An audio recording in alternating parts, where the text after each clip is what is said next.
Salam sejahtera dan salam keluarga Malaysia. Yang di-Pertua, terlebih dahulu izinkan saya untuk merakamkan ucapan setinggi terima kasih kepada kerajaan yang telah memperuntukkan sejumlah 1.8 bilion kepada Kementerian Tenaga dan Sumber Asli KETSA. Jumlah ini merangkumi peruntukan perbelanjaan mengurus sebanyak 1.12 bilion dan peruntukan pembangunan sejumlah 739.2 juta.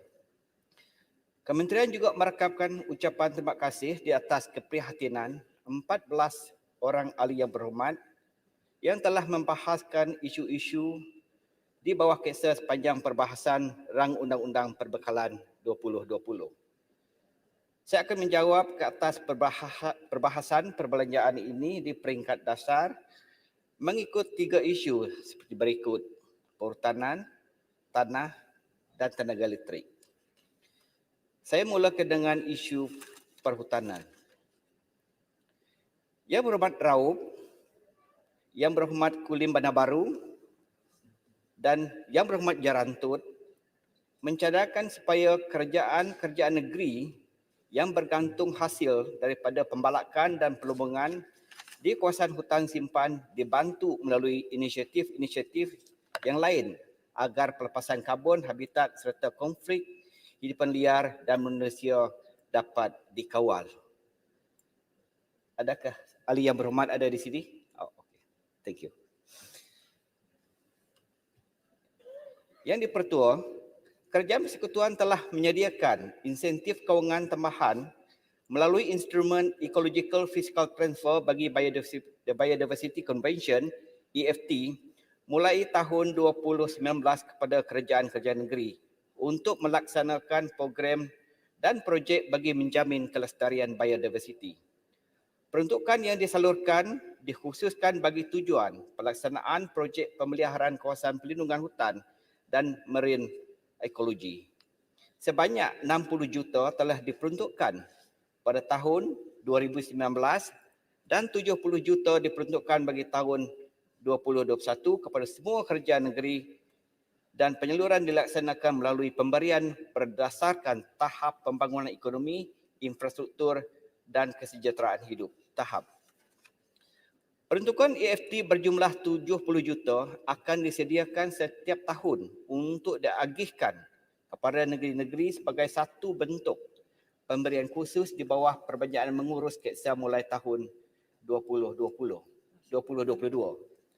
Mekanisme pelaksanaannya akan diperkukuhkan melalui kriteria ekologi berasaskan keberhasilan.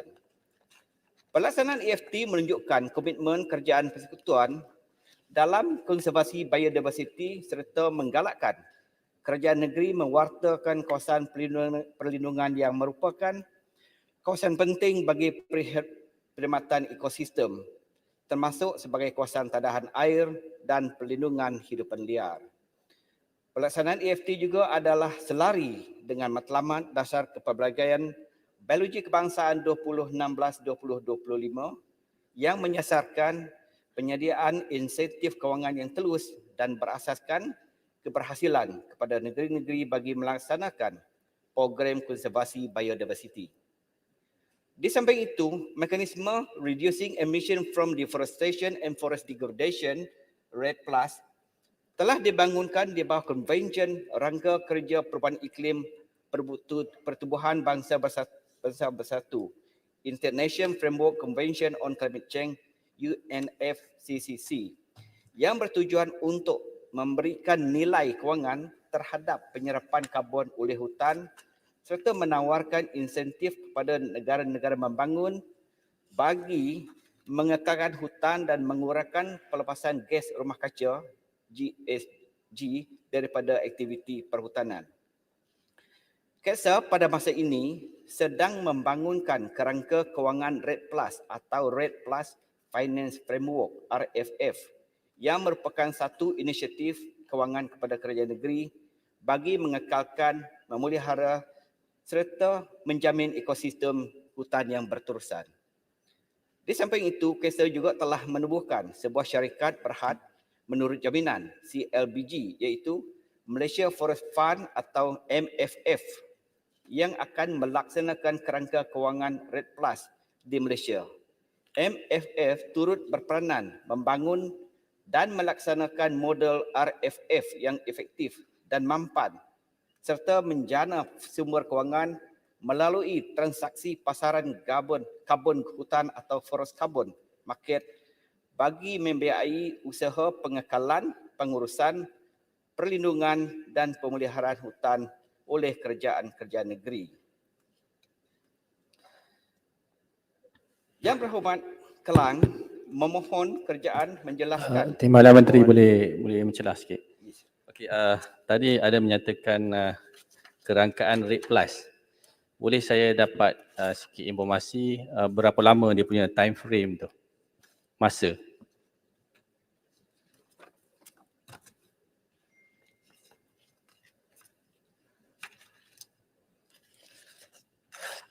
MFF telah diperbadankan di SSM pada 30 Jun 2021, bermaknanya lebih kurang beberapa bulan yang lepas.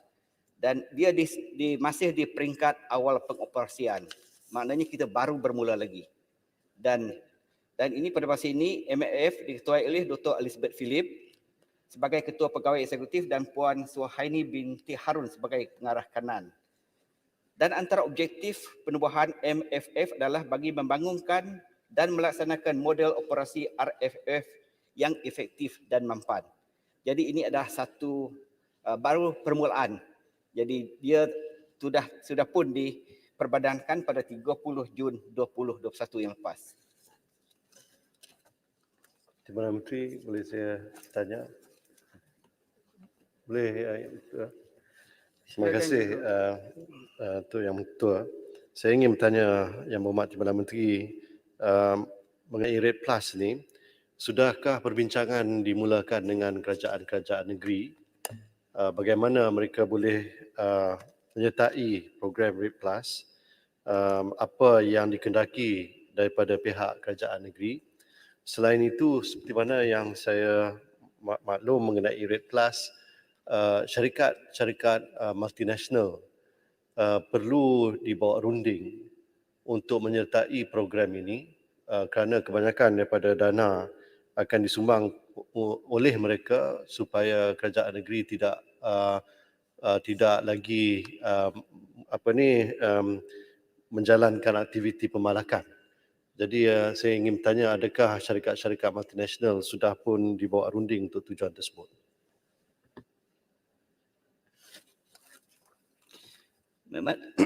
Memandangkan RED Plus ini baru bermula, sebenarnya kita pun sudah ada permulaan untuk berbincang dengan kerajaan negeri. Dan peleburan yang diterima daripada sektor swasta memang betul, seperti yang berhormat sebutkan, akan disalurkan kepada kerajaan negeri secara direct bagi melaksanakan inisiatif mengekalkan hutan simpanan tersebut. Dan kita baru bermula dan ada beberapa inisiatif yang saya akan umumkan pada masa yang akan datang. Terima kasih. Tuan Speaker, soalan. Menteri. Timbalan Menteri, saya nak dapatkan pandangan daripada Yang Berhormat Timbalan Menteri, adakah perbincangan telah pun dibuat dengan KASA, di antara KASA dengan KEDSA di isu ini? Sebab apa yang kita dapat daripada KASA dan juga kerajaan ialah di mana kerajaan telah pun mengumumkan NDC, National Determined Commitment, kepada pelepasan karbon intensity kurang menurunkan 45% dan semua ini adalah tanpa syarat. Sebelum ini 30% ada 35% tanpa syarat, 10% adalah bersyarat dan bergantung kepada bantuan pembangunan kapasiti dan juga financial support daripada negara-negara maju. Inilah di mana yang bersyarat ini yang kita boleh menggunakan NDC bersyarat ini untuk mendapatkan dana daripada Green Climate Fund under UNFCCC. Tetapi sekarang mereka telah tukar NDC di mana 45% semua tanpa syarat. Adakah ini akan menurunkan peluang kita untuk mendapatkan dana RED Plus ini? Dan adakah perbincangan telah diadakan di antara KEDSA dan KASA di mana kita menetapkan satu NDC yang telah pun tiada bersyarat. Kita sepatutnya ada NDC 45% dan tambahkan lagi dengan 10% yang bersyarat supaya kita boleh dapatkan dana daripada Green Climate Fund.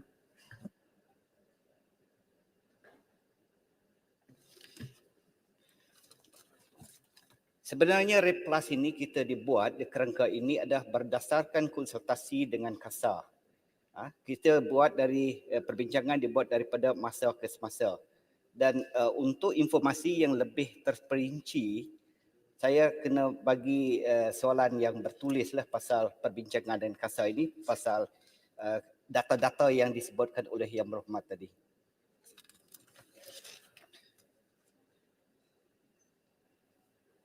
Yang Berhormat Kelang memohon kerajaan menjelaskan kerjasama di antara kerajaan negeri persekutuan dan kerajaan negeri dalam memelihara alam sekitar, misalnya bagi aktiviti penerbangan. Yang dipertua, Perkara 742 Perlembagaan Persekutuan telah memperuntukkan bahawa perkara-perkara berkaitan tanah dan hutan adalah di bawah bidang kuasa kerajaan negeri. Bidang kuasa kerajaan persekutuan melalui KETSA, Jabatan Perhutanan Semenanjung Malaysia JPSM dan Institut Penyelidikan Perhutanan Malaysia FRIM adalah dalam memberikan nasihat nikel mengenai pengurusan dan pembangunan hutan serta menjalankan penyelidikan dan khidmat latihan. Walau bagaimanapun, kerajaan persekutuan sentiasa bekerjasama rapat dengan kerajaan negeri bagi memudah cara penggunaan kaedah umum, penyelarasan dasar perhutanan serta penyeragaman dasar pentadbiran dan pengurusan sektor-sektor berkaitan perhutanan melalui Majlis Tanah Negara MTN. Antara keputusan yang penting yang telah dicapai melalui mesyuarat MTN ini ialah seperti berikut. 1. Pengawalan terhadap pembukaan kawasan usaha hasil oleh semua negeri melalui pelaksanaan Catuan Tebangan Tahunan CTT bagi setiap rancangan Malaysia. Penetapan CTT adalah berasaskan kepada keupayaan pemulihan semula jadi natural regeneration capacity bagi setiap kawasan yang telah diusaha hasil. Semua pihak yang bertanggungjawab perlu mengawal dan mengelakkan kelulusan pembangunan utiliti dan bukan utiliti dalam hutan simpanan kekal HSK dan Rizab Hidupan Liar di Semenanjung. Dan ketiga, kerajaan-kerajaan negeri perlu mengambil inisiatif untuk mengawal atau seboleh-bolehnya mengelakkan sebarang kelulusan aktiviti perlumbungan dan penguarian dalam HSK. Selain itu, KESA melalui JPSM dan Jabatan-Jabatan Perhutanan Negeri telah melaksanakan langkah-langkah mengawal aktiviti penerbangan dalam HSK seperti berikut.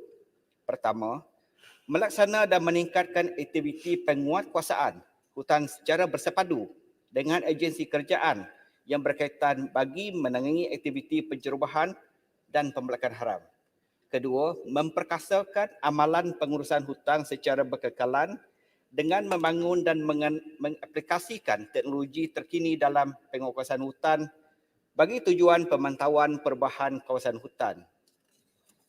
Ketiga, mewajibkan pelesen untuk menyediakan rancangan pengusaha-hasilan hutan dan disahkan oleh pengarah Pertanian Negeri sebelum lesen pengusaha-hasilan hutan dikeluarkan.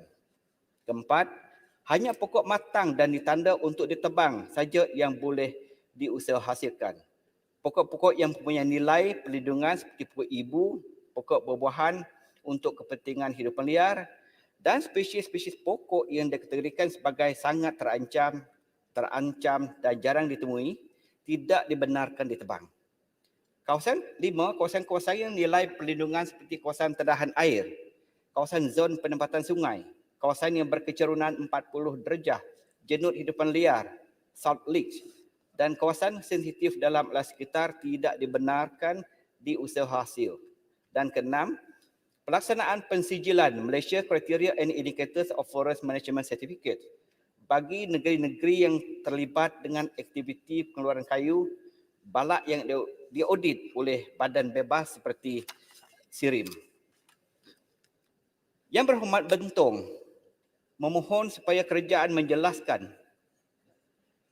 percanggahan komitmen Malaysia dalam mengekalkan sekurang-kurangnya 50% litupan hutan semasa di Rio pada 1992 berbanding dengan dasar perhutanan Malaysia yang mengekalkan 50% hutan dan pokok yang dilancarkan pada Mac 2021. Yang dipertua, komitmen yang telah dinyatakan dalam dasar perhutanan ke Malaysia adalah komitmen sama yang telah dibuat semasa sidang Kemuncak Bumi di Rio Janeiro pada 1992. Malaysia telah menyatakan komitmennya untuk mengekalkan sekurang-kurangnya 50% daripada kawasan tanah negara supaya dilitupi pokok-pokok dan kawasan hutan. Dengan syarat negara maju mengekalkan 30% daripada kawasan tanah negara mereka sebagai kawasan berhutan. Sehingga 2018, Malaysia masih mempunyai kawasan berhutan seluas 18.27 juta hektar atau 55.3% daripada kawasan tanah negara. Daripada jumlah tersebut, kawasan-kawasan hutan simpanan kekal HSK adalah 10.92 juta hektar atau 33.06%. Keluasan kawasan perlindungan protected area dan kawasan perlindungan sepenuhnya totally protected area adalah 3.31 juta hektar atau 10.1% dan kawasan berhutan berstatus tanah kerajaan pula adalah 4.04 juta hektar atau 12.24%. Yang Berhormat Bentong juga memohon supaya kerajaan menjelaskan sama ada laporan kerajaan kepada UNFCCC bahawa keluasan tanah negara yang dilitupi hutan adalah 55.3% termasuk ladang hutan, misalnya sawit, durian dan yang lain-lain. Yang dipertua, Malaysia telah menetapkan definisi hutan nasional sebagai sesuatu kawasan merangkumi kawasan melebihi 0.5 hektar termasuk hutan semula jadi atau asli dan ladang hutan tetapi tidak termasuk pokok-pokok yang ditanam bagi tujuan pertanian atau penggunaan tanah bandar, urban land use. Pokok-pokok yang terdapat di kawasan tersebut juga hendaklah mampu mencapai ketinggian sekurang-kurangnya 5 meter dan dilitupi oleh silara pokok melebihi 30%. Oleh itu, ladang getah, ladang kelapa sawit dan durian musangking adalah tidak termasuk dalam kawasan perhutan. Terima kasih Yang Berhormat Timbalan Menteri. Yes. Kalau saya boleh dapatkan update kerana pada bulan lepas saya ada ajukan soalan kepada Yang Berhormat Menteri dan Yang Berhormat Menteri janjikan jawapan bertulis, iaitu berkaitan medical cannabis dan industrial hemp. Kerana bawah Pakatan Harapan, Yang Berhormat Menteri Dr. Xavier yang sekarang bersama dengan meja kerajaan telah pun meluluskan sebidang tanah di negeri Kedah untuk tujuan kaji selidik research purposes supaya akhirnya kita dapat data-data yang mencukupi dan akhirnya dapat digunakan pakai untuk tujuan pindaan undang-undang. Apa status update dan adakah kerajaan berniat untuk meneruskan program ini? Terima kasih. Bentong. Yang Berhormat. Yang Berhormat Timbalan Menteri. Bentong ya. Yang Berhormat Timbalan Menteri. Ya. Bentuk. Okey. Ya. Jika latang hutan dikira sebagai hutan, saya rasa tidak betul. Saya sentiasa kata latang hutan ini ditanam dengan spesies monoculture. Kebanyakannya pokok getah, apisia, akasia. Dan saya pun tahu sebahagian latang hutan ini pun ditanam dengan sawit dan durian, dan musangking. Jadi saya rasanya tidaklah betul kalau kita kira latang hutan ini sebagai latang balak ini sebagai hutan. Ini adalah satu penipuan pada masyarakat antarabangsa. Hutan adalah satu sistem ekosistem yang lain dari latang balak.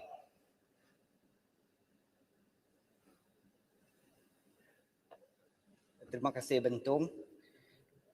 Sebenarnya data hutan yang dilaporkan dalam Biennial Update Report dan National Communication di bawah Convention Rangka Kerja Perubahan Iklim Pertubuhan Bangsa Bersatu adalah tidak termasuk ladang getah, kelapa sawit dan durian. Memang kita tidak mengira kawasan tersebut sebagai ladang hutan.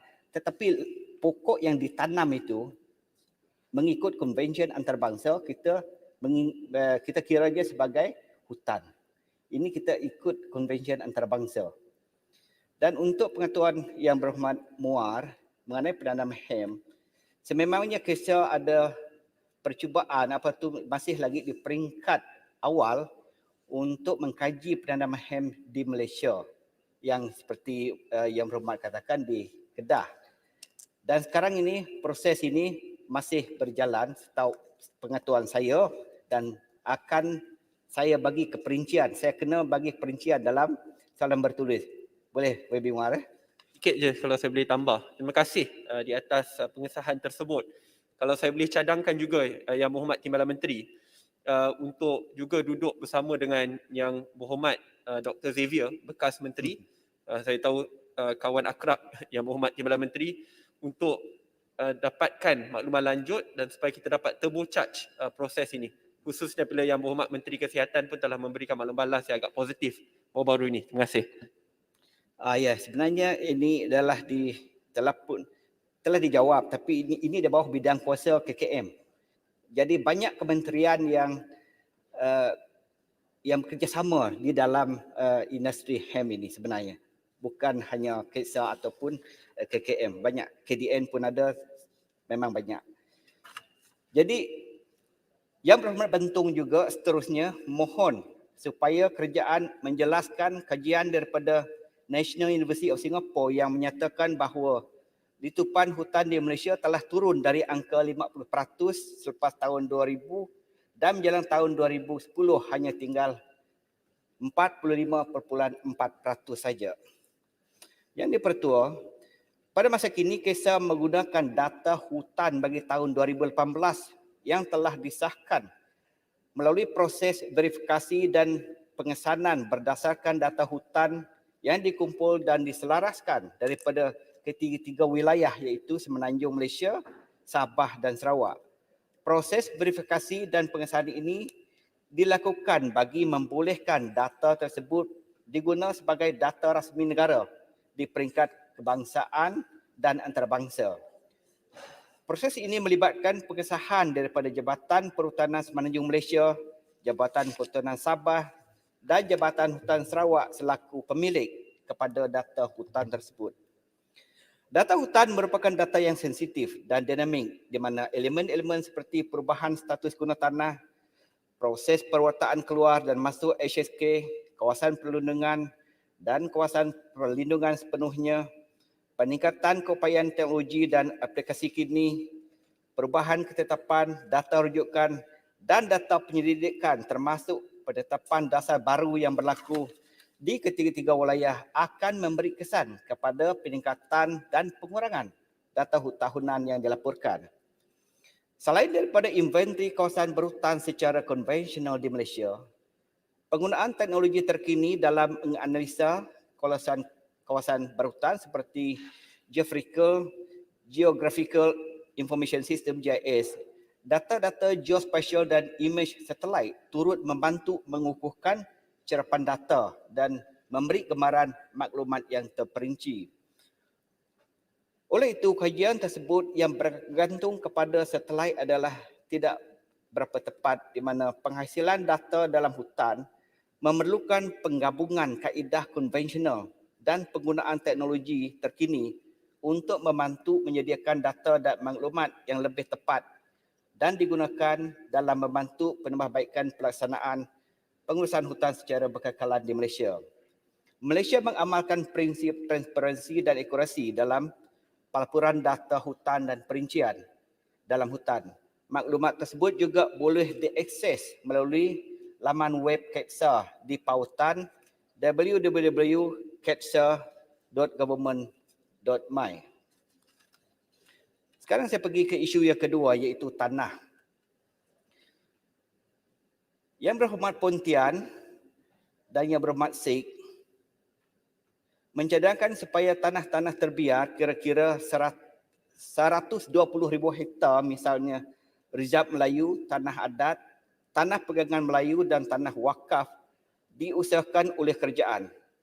Yang Berhormat Sheikh pula mencadangkan supaya diwujudkan satu program atau polisi mengenai pembangunan tanah-tanah terbiar yang melibatkan golongan B40 bagi tujuan menjana ekonomi negara. Yang dipertua, kerajaan menyambut baik sekiranya terdapat cadangan memajukan tanah-tanah yang terbiar atau belum dibangunkan oleh mana-mana pihak sama ada agensi kerajaan, pihak swasta maupun perseorangan bagi tujuan mengoptimumkan penggunaan tanah kepada aktiviti yang lebih menguntungkan. Tanah-tanah yang terbiar seperti yang dibangkitkan oleh Yang Berhormat dikategorikan sebagai tanah bermilik, tanah kerajaan dan tanah rizab. Bagi tanah bermilik, hak untuk mengusahakan tanah terbiar terletak pada tuan tanah dan persetujuan bersama pihak berminat memajukannya. Tanah adat dan tanah rizab Melayu juga dikategorikan sebagai tanah bermilik dan pembangunannya semada melalui sewaan atau pajakan tertakluk kepada perundangan yang sedia ada.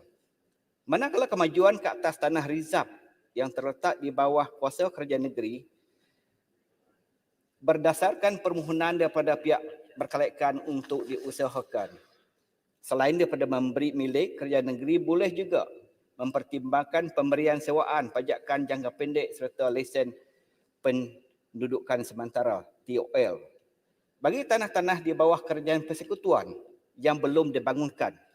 Sebarang pertimbangan untuk membangunkan tanah Yang Berhormat berkenaan Menteri, sama ada sedikit mohon penjelasan. Boleh, Menteri? Ya. Terima kasih Yang Berhormat.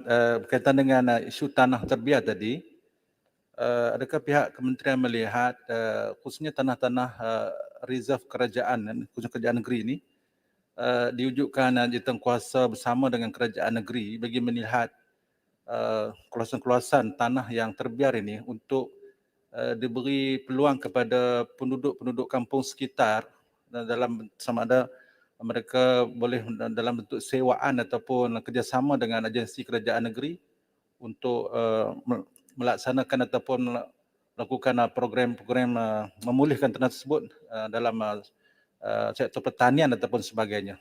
Terima kasih.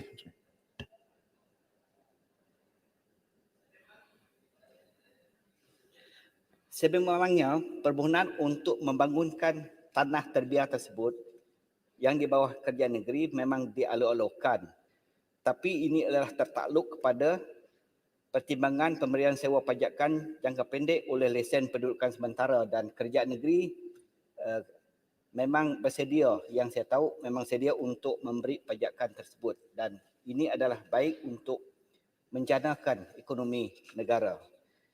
Bagi tanah kerajaan persekutuan pula, Menteri, sebarang Perdana pertimbangan untuk membangunkan tanah berkenaan sama ada melalui penyewaan atau pajakan diuruskan melalui pejabat Pesuruhjaya Tanah Persekutuan. Perdana Menteri, penjelasan sikit. Banyak saya dapat makluman daripada pihak di peringkat negeri, tanah-tanah yang telah diberikan kepada persekutuan tidak dimajukan untuk dibuat buat projek pembinaan dan lain-lain. Apakah langkah kerajaan persekutuan dalam menyelesaikan isu ini?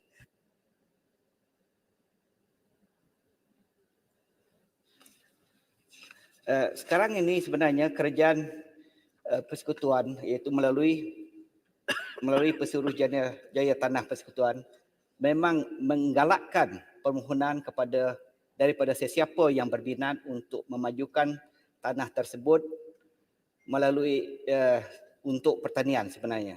Dan ini boleh dibuat permintaan atau permohonan dibuat secara direct kepada Pesuruh Jaya Tanah Persekutuan.